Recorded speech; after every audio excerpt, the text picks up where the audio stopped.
데일 카네기 자기관리론. 데일 카네기 지음, 임상훈 옮김. 왜, 어떻게 이 책을 쓰게 되었나? 35년 전에 나는 뉴욕에서 가장 불행한 젊은이였다.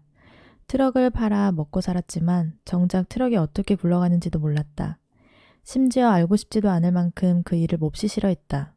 당시 살던 곳은 웨스트 56번가의 싸구려 방이었는데 거기서 지낸다는 것 자체가 끔찍했고 방에 득식을 한 바퀴벌레를 볼 때마다 기분이 축 처졌다.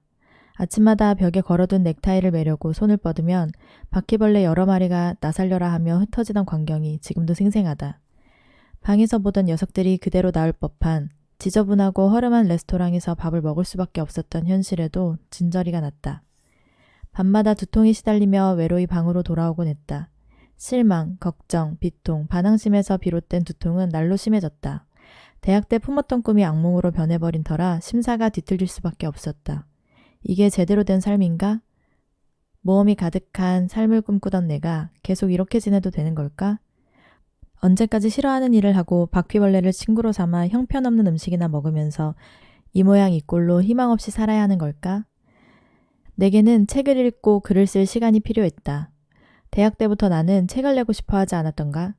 하기 싫은 일을 그만두어도 잃을 건 없었다. 돈벌이에는 별로 관심이 없었지만 풍요로운 인생을 살고 싶은 마음은 간절했다. 비유하자면 나는 루비콘강에 도달한 것이다. 이제 막 자신의 인생을 살아가기 시작한 젊은이가 반드시 마주하게 되는 결단의 순간 말이다. 그래서 결단을 내렸고 그 결과 내 미래가 완전히 바뀌었다. 그 후 35년간 이전에 기대했던 것보다 훨씬 행복하고 보람차게 살고 있다. 당시 내가 내린 결단은 다음과 같았다. 미주리구 워런스버그 주립사범대학을 다니며 교사를 꿈꾸었던 내게 지금 하는 일은 맞지 않아. 앞으로 야간학교에서 성인들을 가르치며 호구지책을 마련해야겠다. 낮에는 시간을 내어 책을 읽고 강의를 준비하며 장편과 단편 소설을 쓰자. 나는 살기 위해 쓰고 쓰기 위해 사는 삶을 꿈꿨다. 야간학교에서 무엇을 가르칠 수 있을지 고민해 보았다. 대학에서 받은 교육을 돌아보니 대중연설 교육과 경험이 그동안 쌓은 지식을 전부 합친 것보다 일과 삶에서 실용적임을 깨달았다. 덕분에 소극적이고 자신감 없는 성향을 극복했으며 사람을 다룰 수 있는 용기와 확신을 갖게 되었기 때문이다. 대중연설은 자신의 생각을 용기 있게 말할 수 있는 사람이야말로 리더가 된다는 사실을 명확히 보여주었다. 나는 컬럼비아 대학교와 뉴욕 대학교의 야간 강좌 중 대중연설 과목의 강사 초빙 공고를 보고 지원했다. 그러나 이 학교들은 내가 성에 차지 않은 모양이었다. 당시에는 적잖이 실망했지만 지금은 그들이 나를 받아주지 않은 것을 고맙게 여긴다. 덕분에 YMCA 야간학교에서 가르치게 되었기 때문이다. 그곳에서는 구체적인 결과를 그것도 즉시 보여주어야 했으니 내게 얼마나 큰 도전이었겠는가.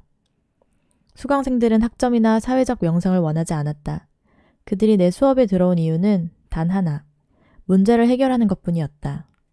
그들은 회의에서 위축되지 않고 두 발로 버티고 서서 몇 마디 말을 할 수 있게 되길 원했다.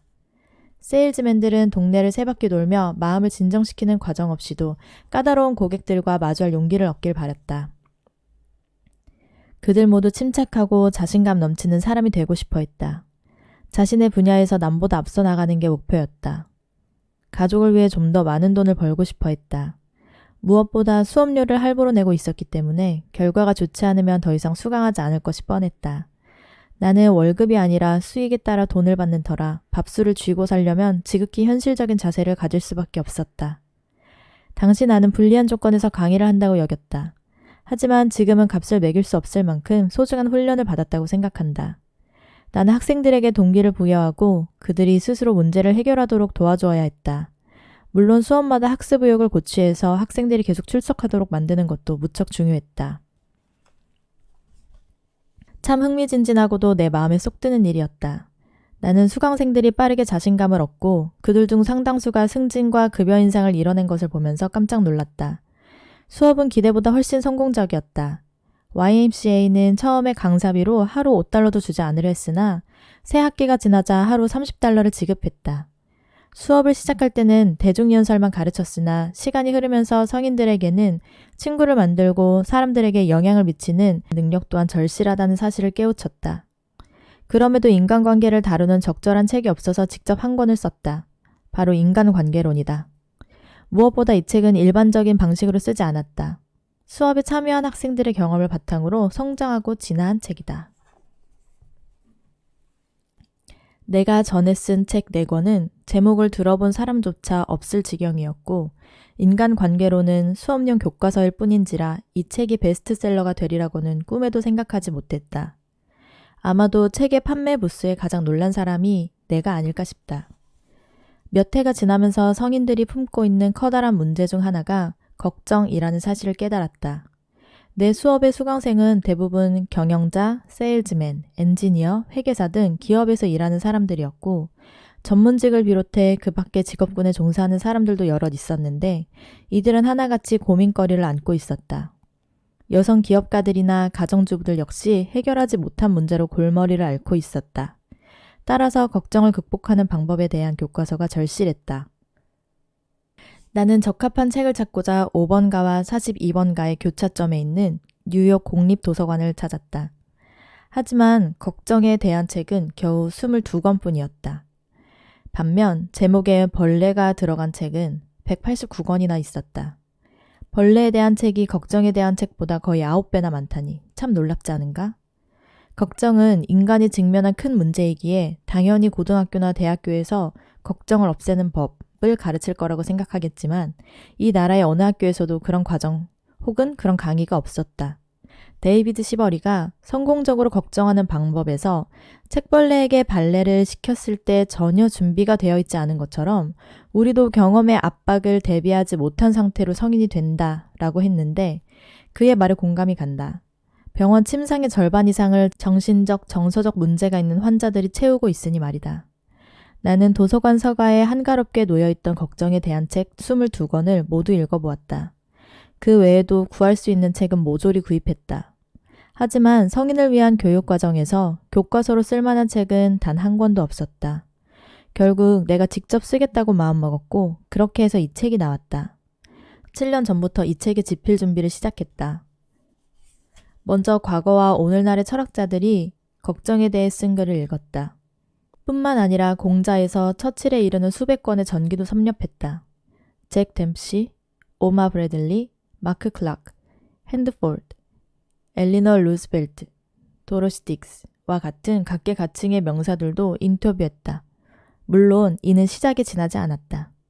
인터뷰나 독서보다 훨씬 중요한 일도 했다. 나는 5년 동안 걱정 극복 실험실에서 일했다. 바로 성인 대상의 내 수업 시간이다.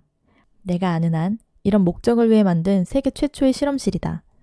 우리는 학생들에게 걱정을 극복하는 방법을 몇 가지 제시하고 이를 자신의 삶에 적용해 본 다음 결과를 수업 시간에 발표해달라고 요청했다. 몇몇 학생들은 자신이 전에 사용했던 방법을 나누었다. 이 과정을 통해 나는 세상 누구보다 많은 걱정 극복법을 들었다고 자부한다. 미국과 캐나다의 170여 도시에서 열린 수업을 통해 선정된 수백 가지 사례도 접했다. 그러므로 이 책은 대학이라는 상아탑에서 만들어진 것이 아니다. 걱정을 극복하는 방법에 대한 학문적 설교도 아니다. 수천 명의 성인이 어떻게 걱정을 극복했는지 간결하고도 박진감 넘치게 기록한 결과물이다. 저자로서 한 가지는 분명하게 자부할 수 있다. 이 책은 구체적이고 믿을 만하다. 이 책에는 가상의 인물인 아무 개가 없고 메리나 존처럼 실체가 불분명한 이름도 있다. 드문 경우를 제외하면 대부분 실존 인물이 등장하며 그들의 이름과 주소 역시 실제다. 사실을 있는 그대로 기록했고 책의 내용을 증명해줄 사람들도 있다. 프랑스의 철학자 발레리는 과학을 성공적인 처방의 집합이라고 말했다. 이 책이 그렇다. 삶에서 걱정을 없애는 법, 그것도 오랜 세월을 거치며 효과가 검증된 방법을 모두 모아두었다. 그러다 보니 이 책에는 새로운 것이 없다. 하지만 일반적으로 적용되지 않던 방법들을 많이 보게 될 것이다. 사실 이 주제에서 우리가 새롭게 들어야 할 내용은 없다. 어떻게 해야 완벽하게 살 수 있는지 우리는 이미 알 만큼 안다. 황금률과 산상수훈에 대해서는 익히 들어 알고 있지 않은가? 문제는 무지가 아니라 아는 대로 실천하지 않는 것이다. 이 책의 목적은 예부터 전해져 내려온 기본 원리를 거듭 말하고 사례를 들고 간결하게 정리하고 재해석하며 탁월성을 입증하는 것이다. 그런 뒤에 당신의 정강이를 있는 힘껏 걷어차면서 당신도 알고 있는 원리를 본인의 삶에 적용하도록 자극을 주는 것이다. 지필계기와 과정이 궁금해서 이 책을 집어든 독자는 없다고 본다. 당신이 원한 것은 실행 아닌가? 그러니 이제 시작해보자. 우선 2부 1장까지 읽어보라. 그런 뒤에도 걱정을 그만두고 삶을 즐기게 해줄 만한 새로운 힘과 영감을 얻지 못했다면 책을 쓰레기통에 던져버리라. 그런 사람들에게는 이 책이 아무런 쓸모가 없기 때문이다. 데일 카네기.